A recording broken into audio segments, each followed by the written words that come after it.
Merci beaucoup, Andrew. Je suis maintenant en compagnie des analystes Althia Raj, Boris Proulx et Geneviève Tellier. Bonjour à vous trois. Bonjour. Bon, vous avez assisté tous les trois au vote sur les résolutions au cours de l'après-midi. Les tensions, on l'a vu, étaient vives au moment de voter sur la résolution qui était très controversée, celle qui portait sur le changement de sexe des mineurs. Elle a été adoptée finalement, sans trop de surprise. Althia, est-ce que ça va nuire aux conservateurs? Je sais pas, mais je dirais probablement que non. On peut voir au Nouveau-Brunswick, par exemple, qu'est-ce qui s'est passé avec Blaine Higgs. C'est pas la même politique, mais lui a adopté une revue d'une politique provinciale sur si les parents devraient être informés si leurs enfants voulaient utiliser un pronom différent à l'école. Puis, les partis d'opposition, le NPD, le Parti libéral, les experts, sont sortis très fort en l'attaquant, en disant que c'était pas correct, que ces politiques-là, ils étaient là pour protéger les enfants, en fait, de leurs parents. Puis ça l'a tellement éclaté dans la population que, comme tous les experts avaient un point de vue, puis les gens avaient un point de vue différent. Puis qu'est-ce que ça l'a montré? C'était que M. Higgs était à l'écoute des gens. Alors encore, c'est une politique très populaire. Puis je pense que la même chose peut peut-être arriver ici. Je pense pas que c'est un gros risque pour M. Poilievre. Même les gens dans son entourage me disent que y a rien qui va le tuer ici. Là. C'est pas la proposition de l'avortement pour M. Scheer. C'est pas la taxe sur le carbone de M. O'Toole. Ça sert d'un aspect motivateur pour les bénévoles, mais c'est aussi des choses, cette politique-là et puis l'autre, qui touche sur des enjeux provinciaux. Alors, il n'y a même pas besoin d'y toucher. Ouais. Il peut laisser les militants faire ce qu'ils veulent avec ses politiques, puis lui s'écarter. Boris, jusqu'à quel point on a senti les conservateurs sociaux lors du vote cet après-midi?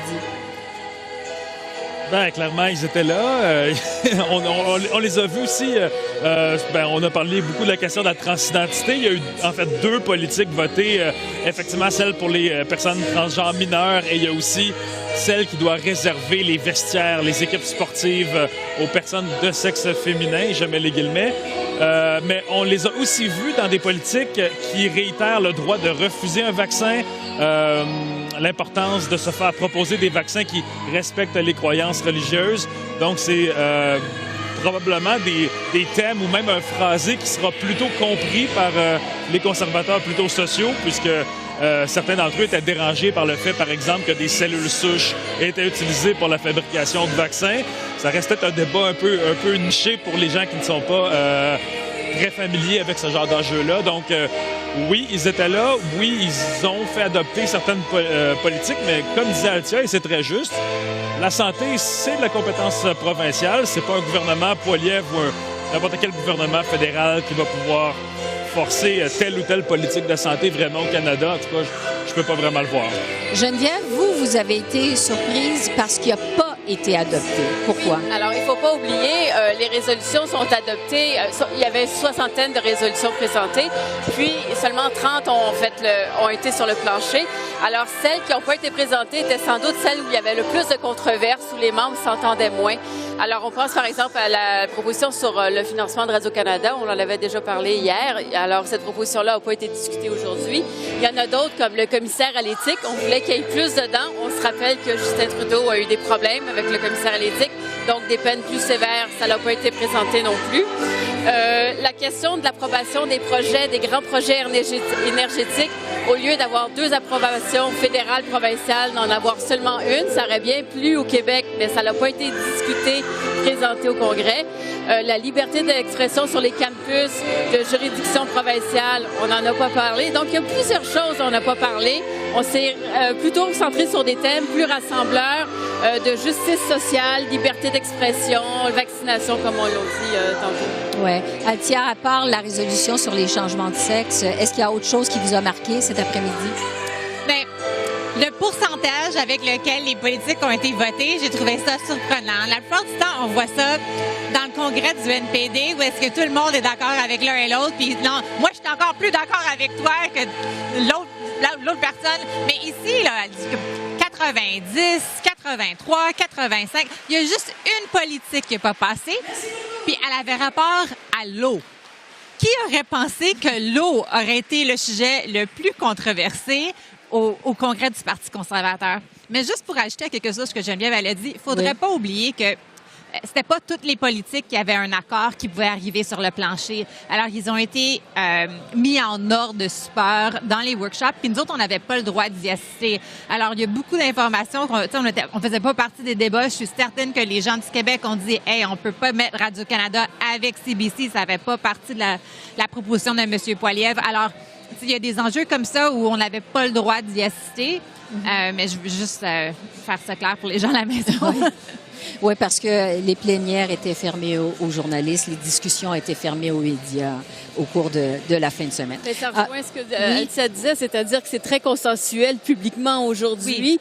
On est habitué à des forts pourcentages et je suis sûre que hier, justement, il y a eu beaucoup de débats, mais à le faire à huis clos, alors on a pu avoir des discussions beaucoup plus franches. D'habitude, il y en a plus de débats au Parti conservateur. C'est ça qui m'a surprise. Oui.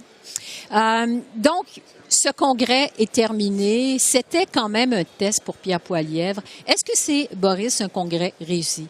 Je pense que pour lui, clairement, oui, parce qu'il a réussi à évacuer dans des groupes de travail à huis clos, loin des journalistes, les thèmes probablement les plus sensibles ou qui auraient pu peut-être embarrasser, disons, son leadership.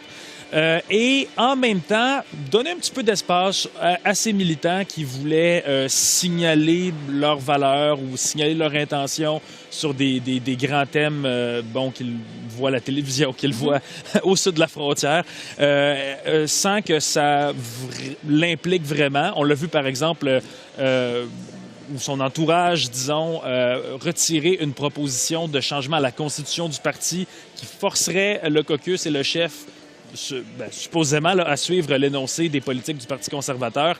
Ça s'est disparu. Ça n'a pas été soumis aux membres. Donc, le chef a finalement les mains libres, comme il le dit, de mettre ce qu'il veut dans sa plateforme électorale. Et ça je crois qu'il a été très clair là-dessus. Geneviève, quel bilan vous faites de ce congrès? La hantise du Parti conservateur, c'est la division. Puis je pense qu'aujourd'hui, on peut mettre ça de côté pour un bon moment. Je pense que Pierre Poilievre a accompli son travail en disant « c'est moi le chef du Parti conservateur, c'est moi qui mène la barque ». Et on a senti que les gens le suivaient. Oui, il y a eu des débats, c'est normal qu'il y ait des débats, mais on sent clairement qu'il y a l'empreinte de Pierre Poilievre sur le Parti conservateur. Donc c'est réussi pour ça. Est-ce que c'est un exercice de relations publiques réussi pour la population canadienne? Ça, je suis moins convaincue. J'ai pas senti un Pierre Poilievre totalement en maîtrise de ces sujets hier lors de son allocution.